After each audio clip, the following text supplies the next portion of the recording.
Depois de encerrar o grande primeiro capítulo que trata da literatura científica, que trata do problema dos sonhos, o capítulo 2 de A Interpretação dos Sonhos é um capítulo central.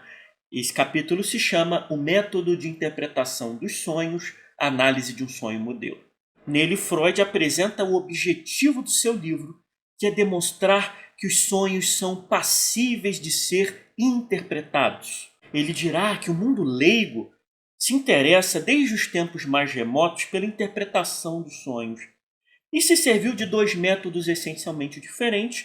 O primeiro método é o método da interpretação simbólica, que considera o conteúdo do sonho como um todo e procura substituí-lo por outro conteúdo que seja inteligível, em certos aspectos análogo ao original. Temos como grande exemplo a explicação do sonho de Faraó no livro do Êxodo, no Antigo Testamento. O segundo método é o método da decifração, que trata os sonhos como uma espécie de criptografia em que cada signo pode ser traduzido por outro signo atribuído, por um código fixo.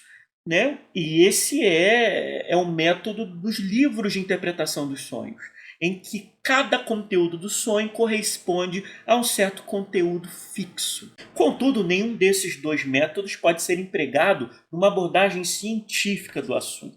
Assim, poderíamos nos sentir tentados a concordar com os filósofos e psiquiatras de que o problema da interpretação dos sonhos é uma tarefa puramente fantasiosa. Mas Freud descobriu que não é bem assim.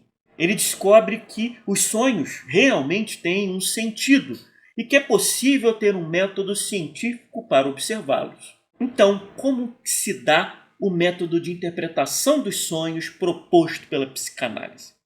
Nós devemos tomar como objeto de nossa atenção não o sonho como um todo, mas as partes separadas de seu conteúdo.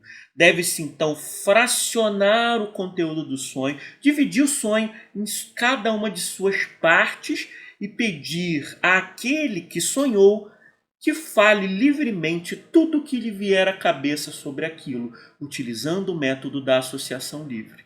É nesse capítulo que Freud nos conta o famoso sonho da injeção de Irma.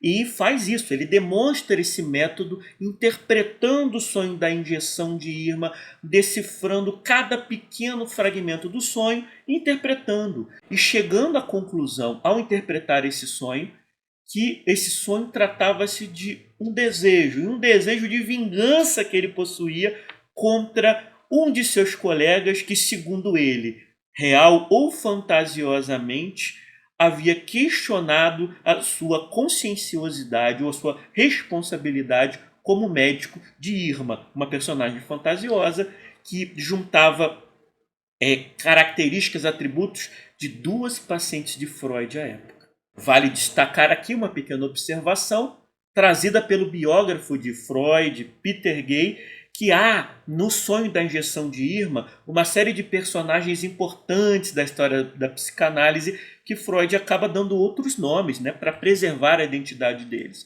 Nós temos aqui o pediatra da filha de Freud, nós temos a presença de Breuer e nós temos a presença de Fliess, na época o grande amigo, o melhor amigo de Freud, a quem ele acabou pedindo que fizesse uma cirurgia na sua paciente e o Fliess acaba esquecendo uma gase dentro da paciente de Freud e que acaba prejudicando a saúde dela.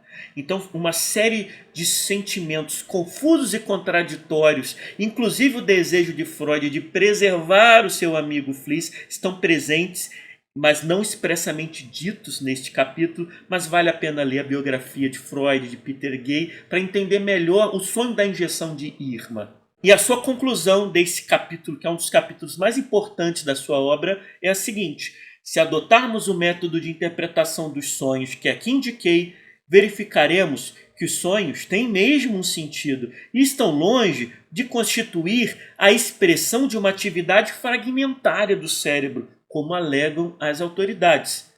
Quando o trabalho de interpretação se conclui, percebemos que o sonho é a realização de um desejo. Bem, se você gostou desse vídeo e gostaria de acessar o curso completo sobre a interpretação dos sonhos, com um resumo expandido desse e dos outros capítulos e aulas de aprofundamento, eu te recomendo a assinatura de meu canal, A Arte do Bem Viver. Em artedobemviver.com você tem acesso a um conteúdo de muita qualidade na área de psicanálise, fundamentalmente psicanálise, mas a psicanálise flertando com a filosofia, com a literatura e com as humanidades de uma forma geral, mas muitas aulas e muitos cursos na área da teoria psicanalítica. Se você quiser conhecer, entra lá no meu canal da Hotmart, artedobemviver.com. Tem alguns vídeos disponíveis para você fazer uma degustação. Se você gostar, assine o canal. O preço está ótimo. Atualmente o preço é somente R$ 29,90. E se você não gostar, você tem 7 dias para cancelar a assinatura e receber o valor que você pagou de volta. Até agora ninguém fez isso. Já somos mais de 100 assinantes e todos muito satisfeitos com o conteúdo. Um grande abraço a vocês que assistiram a esse vídeo. Saudações de Caronte. E para vocês que me perguntaram, que saudação de Caronte é essa, Vinícius? A saudação de Caronte está aqui na própria interpretação dos sonhos, né? Uma citação do próprio Freud na abertura do seu livro em latim, Flectere sine quae superos aqueronta movebo, que quer dizer, se não puder dobrar os deuses de cima, comoverei o Aqueronte, né? Ou o Caronte. E essa citação está na Eneida de Virgílio.